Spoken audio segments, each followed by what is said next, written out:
Welcome to Above Par. I'm your host, Kathy Hartwood. I show you how to take more of your talent to the golf course without practicing harder, taking more lessons, or buying new equipment. I show you how to end the frustration of underperforming so you can start playing to your potential. This is where you are going to learn how to think above par so you can play below par. Let's get to it. Hello, my golf friend. Welcome back to Above Par. I'm super happy that you're here and listening and sharing the podcast and sending in some of your wins with me. I appreciate it. I read them all. I might not respond to you right away, but I do read them all and I really appreciate it. So keep them coming. I love hearing about them. I love seeing how you're taking some of the information in the podcast and putting it to use in your own golf game and finding some success and feeling maybe a little bit more proud of yourself on the golf course. And that's what I want to talk to you about today. I had an assignment that came up for me when I was at a business mastermind in Puerto Rico not too long ago. And I actually did it on the plane. And it was about coming up with a story that people could resonate on, something that was important to you. And as I did this exercise, I actually got kind of emotional on the plane. The poor guy sitting next to me was probably wondering, why is she sniffling over there?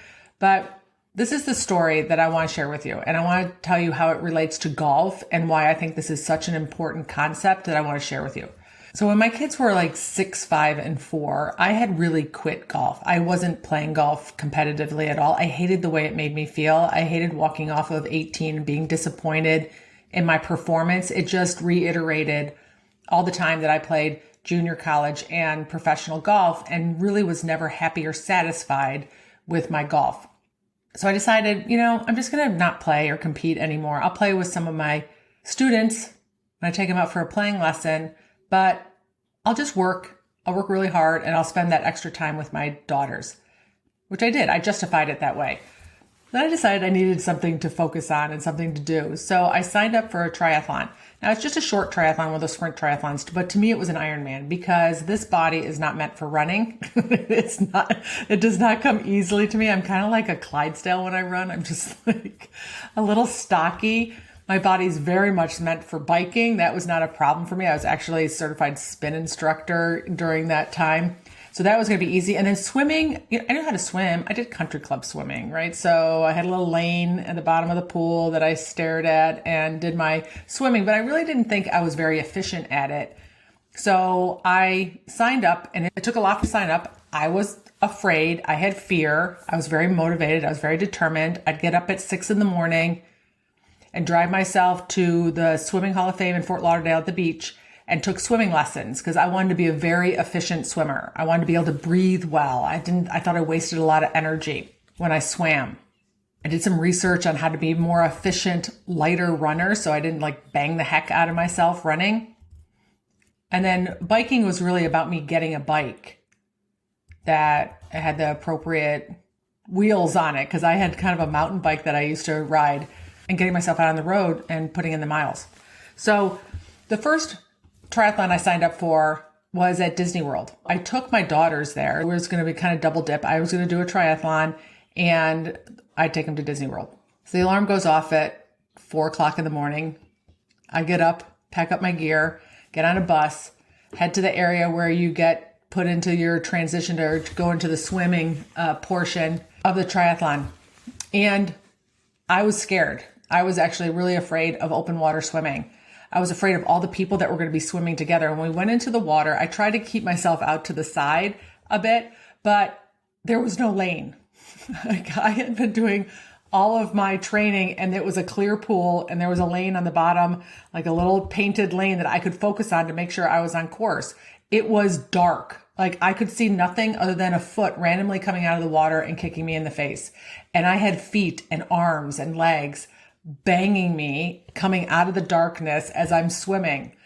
So the breathing and all that training was out the window. I doggy paddled for half of that swim just so I could keep my head above water and make sure I stayed on course.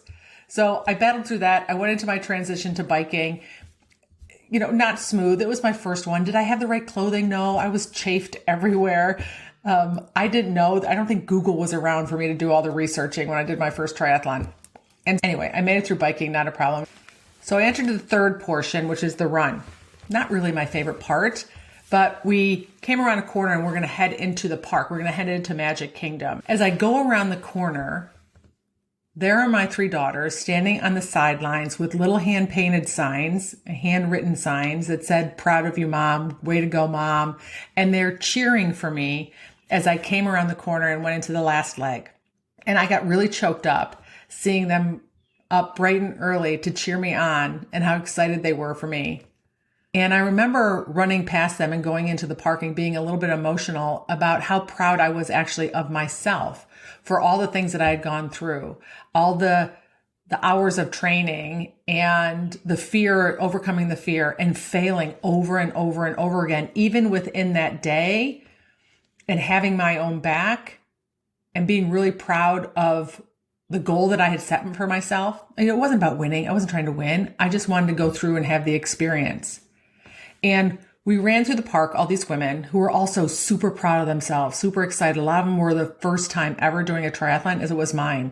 And we go through the castle, Cinderella's castle. And I remember one of the women funneling from Pretty Woman, she said, "Who's Cinda effin' Rella now?" And it was really quite funny. We all got a laugh because right outside of the castle was the finish line. And I remember crossing that finish line and they give you your medal. And I thought, I've never had this feeling of being this proud of myself and happy and fulfilled in any round of golf I've ever played. And I've played lots of rounds of golf. And I have won. And I probably could say that I was really proud of myself for those wins. I've been proud of myself on how I've battled through some rounds and created some decent scores. So I have had moments. But I thought to myself, I was going through the story again, how many rounds of golf do you walk off of 18 and feel proud? Proud of how you showed up, proud of how you managed yourself, proud of how you mentally pivoted. Not necessarily proud of a number, because we can't control a number, right? We can't control the result. Really, we can only control is how we show up on the golf course. And I thought back over my career on how many rounds of golf, I was not proud of myself. I was not proud of how I managed myself. I had disappointment and shame. Probably 90% of the rounds of golf I've ever played. Like, I've had fun, don't get me wrong, but there's always, it's that golf component where, like Justin Thomas said, we're just never satisfied. And it can become a bigger burden. Like we're looking for that one round where nothing goes wrong. And when nothing goes wrong, then I can be proud of the way that I showed up. And even if you shot an amazing round, an amazing number, you still might not be as proud of yourself because you left some out there and maybe you didn't win. Maybe someone shot a more amazing number and you didn't win. But do we deliberately take the time and the effort and set the intention of saying to ourselves, I want to play 18 proud? What would it take for you to walk off 18 and say, I'm proud of the way I showed up today? One of the things that struck me is inside the academy in my membership is that when I ask people for wins, what they did well, it is not about where they finished. It is not even about that they won. They're proud of how they managed themselves. They're proud of how they finally overcame anxiety. They're proud of how they didn't let a person bother them. They're proud of how they said, it's my turn, I'm up, let me hit. They're proud of having their own back. They're proud of how they rallied after a big number. Like, who doesn't want to feel proud of the way that you showed up? And the thing that also makes them proud is that they can take those skills off of the course and reproduce it over and over and over again in their day-to-day life, managing their anxiety, having their own back, standing up for themselves. For the most part, say it's not about the win. It's not about the victory. It's not about the score. It's about how I get to feel. I talk about that all the time. Everything we do and we don't do is based on how we get to feel. So what if you set an intention for how you want to feel? When you finish 18, can you play 18 proud? I'm in the process of making gear with 18 proud on it, right? Because I love that saying. What would it take? And this is a way that you can start. I want you to think about why you aren't proud of yourself in a typical round of golf. And I want you to think about it this way too. It's not necessarily that you hit a bad shot.